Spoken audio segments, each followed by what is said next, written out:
তোমরা যারা ক্যালকাটা ইউনিভার্সিটির আন্ডারে সেকেন্ড সেমিস্টারের ছাত্রছাত্রী আছো এবং তোমাদের রাষ্ট্রবিজ্ঞান সাবজেক্টটা মাইনর সাবজেক্ট হিসাবে আছে, তোমাদের জন্য আজকে ক্লাস খুবই গুরুত্বপূর্ণ। আজকে ক্লাসে তোমাদের দুটি গুরুত্বপূর্ণ প্রশ্নের উত্তর নিয়ে আলোচনা করব, একটি বড় প্রশ্ন এবং আরেকটি 5 নম্বরের প্রশ্নের উত্তর। প্রথমে যে প্রশ্নের উত্তরটা নিয়ে আলোচনা করব, দেখে নাও ভারতের সংবিধান প্রস্তাবনার প্রকৃতি ও গুরুত্ব আলোচনা করো। কিভাবে প্রশ্নের উত্তর গুছিয়ে লিখতে হয় ভালো নম্বর পাওয়ার জন্য দেখো তোমরা। প্রথমেই ইন্ট্রোডাকশন অর্থাৎ ভূমিকা, সেখানে কি লিখবে দেখো। ভারতের সংবিধানের শুরুতে একটি প্রস্তাবনা বা মুখবন্ধ যুক্ত করা হয়েছে। প্রস্তাবনা হলো সমগ্র সংবিধানের মূল লক্ষ্য, আদর্শ ও দর্শনের একটি সংক্ষিপ্ত ও সুস্পষ্ট রূপরেখা। প্রখ্যাত আইনজ্ঞ ও সংবিধান বিশেষজ্ঞ ননি দেখো ননি পালকিওয়ালা প্রস্তাবনাকে সংবিধানের পরিচয়পত্র বলে আখ্যায়িত করেছেন। এটি সরাসরি কোনো আইনি ধারা না হলেও সমগ্র শাসন ব্যবস্থা ও রাষ্ট্র পরিচালনার মূল ভিত্তি হিসাবে কাজ করে। এবার ভারতের সংবিধান প্রস্তাবনার প্রকৃতি বিশ্লেষণ করলে দেখা যায় এটি মূলত জনগণের চূড়ান্ত সার্বভৌম ক্ষমতার ওপর প্রতিষ্ঠিত। প্রস্তাবনার শুরুতেই বলা হয়েছে আমরা ভারতের জনগণ, যা প্রমাণ করে যে ভারতের জনগণই হলো এই সংবিধানের প্রণেতা এবং শক্তির মূল উৎস। প্রস্তাবনায় ভারতকে একটি সার্বভৌম, সমাজতান্ত্রিক, ধর্মনিরপেক্ষ, গণতান্ত্রিক সাধারণতন্ত্র হিসাবে ঘোষণা করা হয়েছে। সার্বভৌম বলতে বোঝায় ভারত অভ্যন্তরীণ ও বাহ্যিক সব দিক থেকে সম্পূর্ণ স্বাধীন। সমাজতান্ত্রিক আদর্শের অর্থ হল অহিংস পথে গণতান্ত্রিক উপায়ে দেশের সম্পদের সুষম বণ্টন এবং অর্থনৈতিক বৈষম্য দূর করা। ধর্মনিরপেক্ষ নীতির মাধ্যমে রাষ্ট্র সব ধর্মকে সমান মর্যাদা দেয় এবং রাষ্ট্রের নিজস্ব কোনো ধর্ম নেই।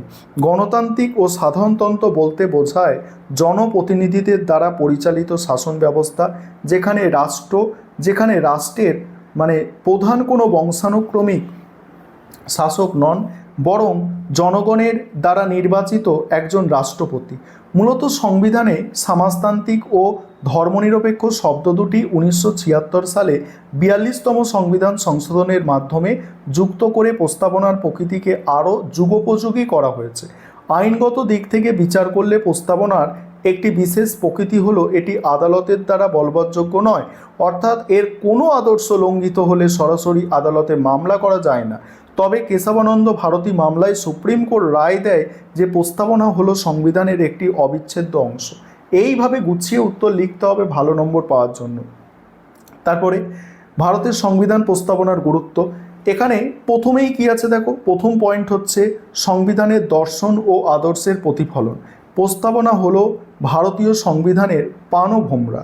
সংবিধানে সামাজিক, অর্থনৈতিক ও রাজনৈতিক ন্যায় বিচার, চিন্তা ও মত প্রকাশের স্বাধীনতা, সুযোগের সাম্য এবং সার্বভৌমত্বের যে মহান আদর্শের কথা বলা হয়েছে তা প্রস্তাবনাতে সুন্দরভাবে নিহিত রয়েছে।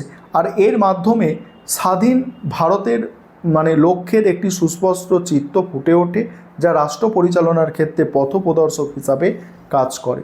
তারপরে সংবিধান ব্যাখ্যার চাবিকাঠি। প্রস্তাবনাকে সংবিধান ব্যাখ্যার অন্যতম প্রধান চাবিকাঠি হিসাবে বিবেচনা করা হয়। সুপ্রিম কোর্টের বিভিন্ন মামলায় রায় দেওয়ার সময় সংবিধানের কোনো অংশের অর্থ বা আইনি ভাষা নিয়ে সংশয় দেখা দিলে প্রস্তাবনার সাহায্য নিয়ে থাকে।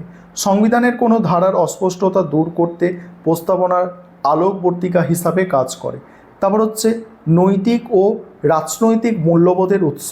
প্রস্তাবনায় কোনো সাধারণ আইনি দলিল নয়, এটি সমগ্র ভারতীয় জাতির সর্বোচ্চ নৈতিক ও রাজনৈতিক মূল্যবোধের প্রতীক। পণ্ডিত ঠাকুরদাস ভার্গব মন্তব্য করেছেন যে প্রস্তাবনা হলো সংবিধানের সবচেয়ে মূল্যবান অংশ এবং এটি সংবিধানের আত্মা। এটি সরকারকে তার সাংবিধানিক কর্তব্য সম্পর্কে সর্বদা সচেতন করে এবং দেশ পরিচালনায় একটি স্থায়ী নৈতিক মানদণ্ড প্রদান করে। তারপরে হচ্ছে জাতীয় ঐক্যের স্বীকৃতি।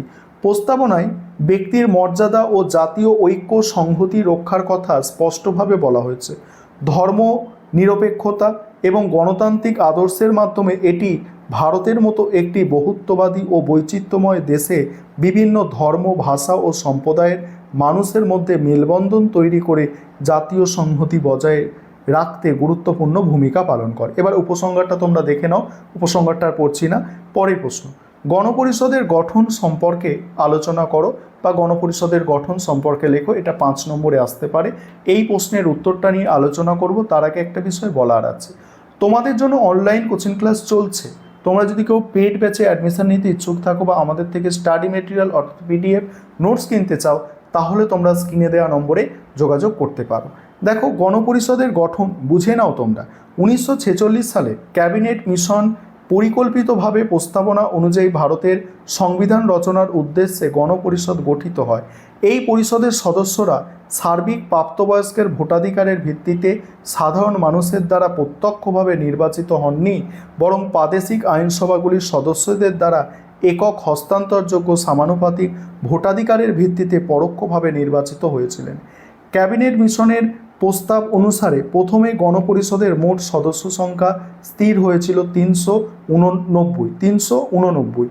এর মধ্যে 292 জন সদস্য ব্রিটিশ শাসিত প্রদেশগুলি থেকে, 93 জন সদস্য দেশীয় রাজ্যগুলি থেকে এবং বাকি 4 জন চিফ কমিশনার শাসিত অঞ্চল থেকে আসার কথা ছিল।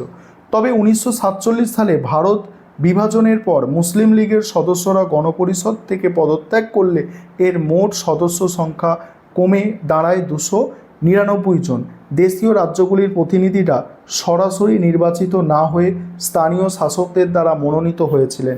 জাতীয় কংগ্রেস ও মুসলিম লীগ ছাড়াও এই পরিষদে হিন্দু মহাসভা, অ্যাংলো ইন্ডিয়া, পার্সি, শিখ তারপরে তপশিলি জাতি এবং বিভিন্ন সংখ্যালঘু সম্প্রদায়ের যোগ্য প্রতিনিধিরা স্থান পেয়েছিল। ফলে গণপরিষদ পরোক্ষভাবে নির্বাচিত হলেও এটি ছিল তৎকালীন ভারতীয় সমাজের একটি ক্ষুদ্র অথচ বহুমুখী প্রতিচ্ছবি।